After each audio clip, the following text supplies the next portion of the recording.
Luke Richardson is back. Let's talk about it.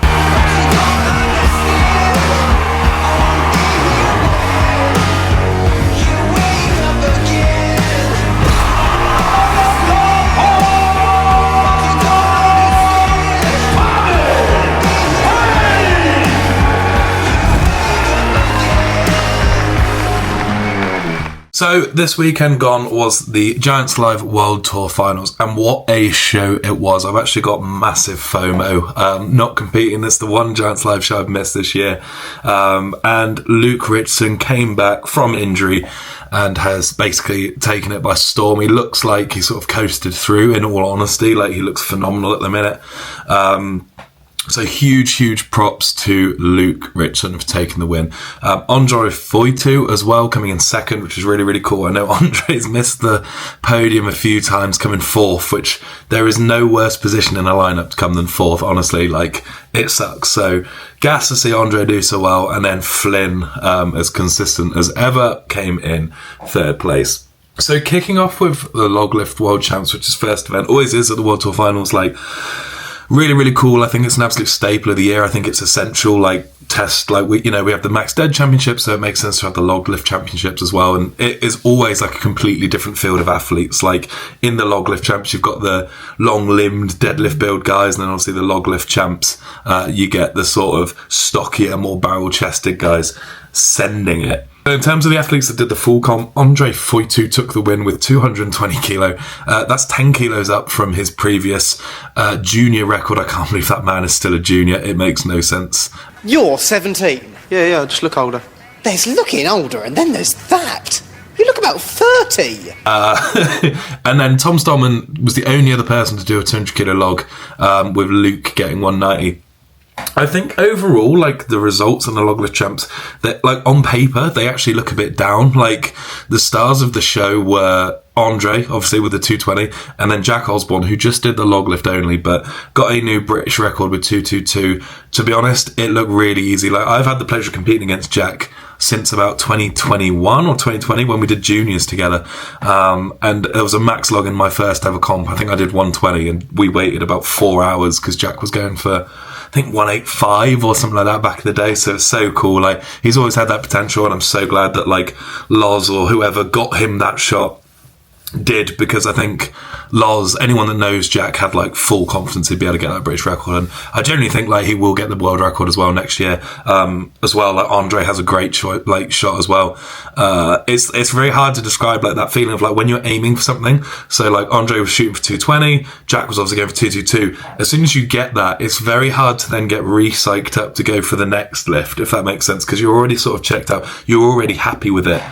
So you sort of trick your brain trying to convince yourself that you want more, but next time, if Jack is aiming with the purpose of getting the world record, that's going to be the focus, and it's going to be way more easy for him to, like, zone in. But you need that confidence first. Like, he's got 222 in the books. It looked pretty easy. He cleaned and gave 232 a good go as well. So I think now Jack's done that. I've chatted to him a little bit, but I'm pretty sure he's going to be feeling pretty confident for next year, which is unreal, and I would love to see that. So yeah, overall, I guess the lifts are a bit down. A lot of the guys landing on 180. I think 3 being Bennett, Alea Plipliak. Maybe I should have practiced that one before I started. And Luke Rich got 190. I'm shocked by Luke Rich, actually. I thought, looking by his training videos, like, that bloke, I thought he was going to send 200, but just wasn't there. So yeah, overall, Big Tommy getting in third as well. Always good to see my big brother. What's going on, team? It is hoodie season. Make sure you grab one of our Hanes Straight... Stephen, I swear I had a... Hey! It's And then the next, like, load of events, like, the placings were just fairly, like, all over the gaff, really. So load and push, which was 120 kilo anvil, 100 kilo tyre and 140 kilo sandbag into a skip that was on wheels that you sort of, like, wheel it back. I would love this event. It looks so fun.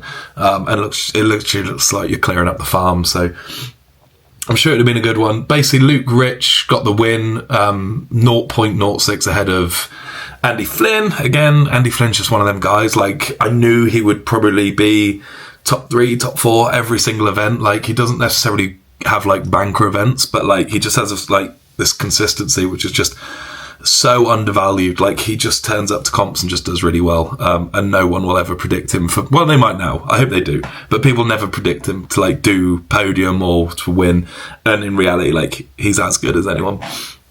Luke Rich, Andy Flynn, Evans Nano. Good to see Evans doing really well in that event as well. Carrying drag, so that was a 240 duck walk into a 350 chain drag. Again, very similar event to the last one, actually. They're both very, very similar, dynamic, not heavy, to be honest, moving events. Evans Nana took the win by a good margin, actually, 2.5 ahead of Luke Rich. And then again, Andy Flynn in third. What I absolutely love about this is Cal Crozier in 10th, bless him, like, picked up the duck walk and decided to run the wrong way. Like, you're an idiot. Like, me and Cal have been hanging out a little bit since our debut on Britain's Got Talent. He's a good lad, but yeah, what an idiot. Like, there's I don't know if I'd be able to recover from that in front of 10,000 people. That's so funny. But yeah, gutted for him, because he would have smoked that event as well. Like, he's rapid, so just funny. Like, at least he's got a good story out of it.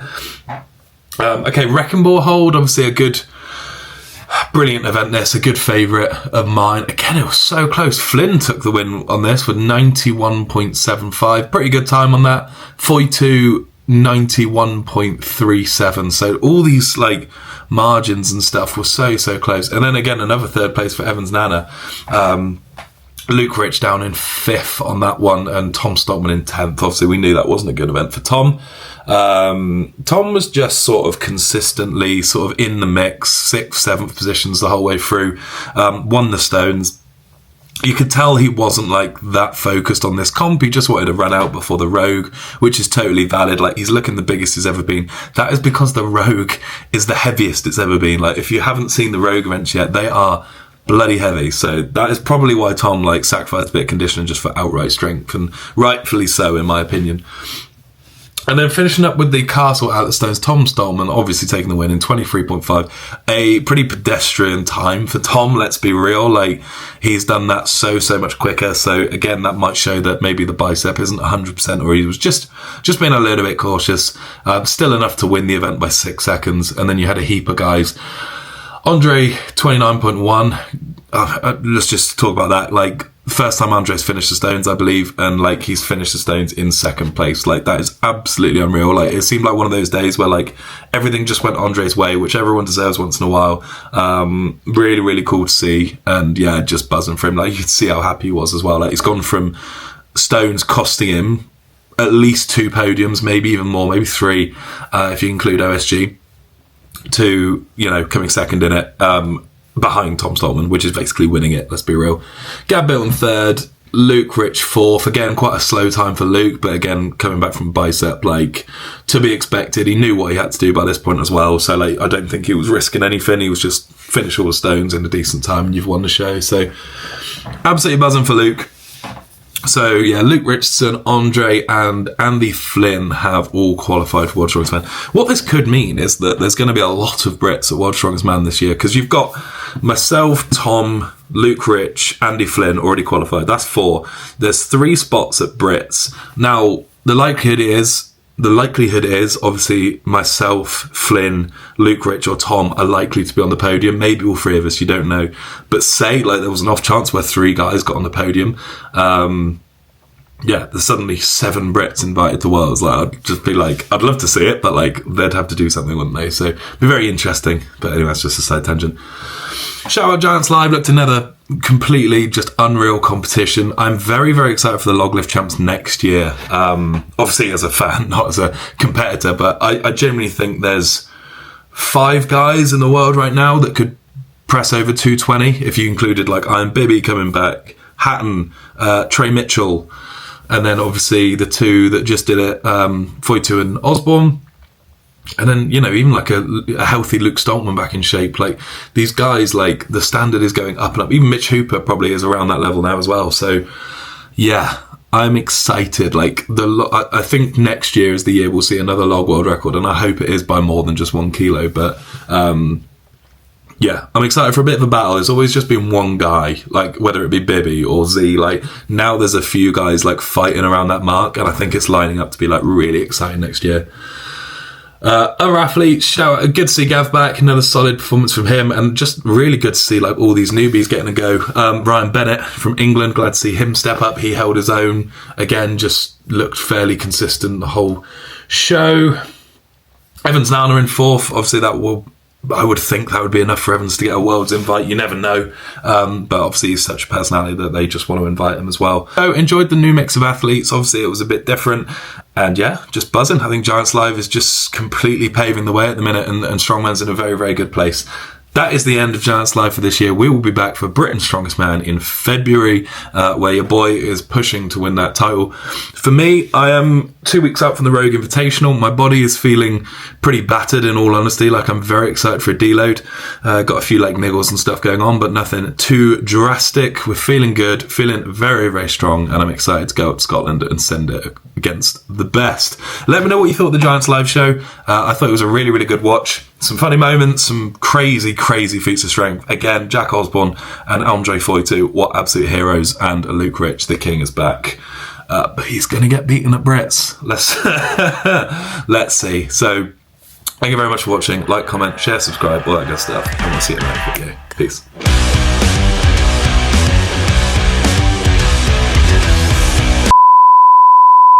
Bennett, Aliyah